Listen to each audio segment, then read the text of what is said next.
G'day, we're going to be doing devotions this week on hearing God's voice. I think that for many people, they struggle to hear God's voice. And this week, I'm just going to give you a couple of pointers on how to hear the voice of God. And for today's devotion, I want to encourage you on the fact if you want to hear God's voice, you've got to know and believe that He is speaking.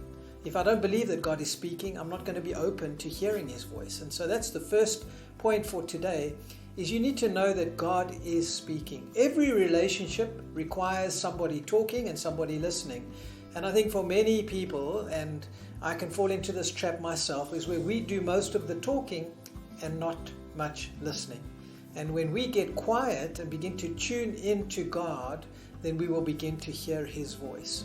Listen to these scriptures. In Jeremiah chapter 29, verse 13, it says, "And you shall seek me and find me when you shall search for me with all your heart."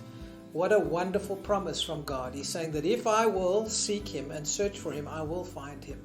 In Jeremiah 33 verse 3, He says, "Call to me and I will answer you, and I will tell you great and mighty things which you do not know."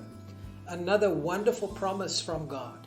He's saying that when I call to Him, when I'm looking for Him, when I'm searching for Him, He promises that He will answer me and that He will show me great and mighty things. So we can see from scriptures that God is wanting to talk to us and that He's wanting us to hear His voice. And in the New Testament, in Matthew 7, He says, "Ask and it shall be given. Knock and the door will be opened. Seek and you will find."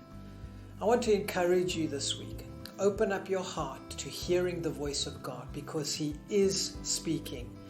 Turn down the dial of distractions and begin to open up your heart to the voice of God this week. He is speaking and He wants to speak to you this week. Always remember, you are highly favored and deeply loved of God.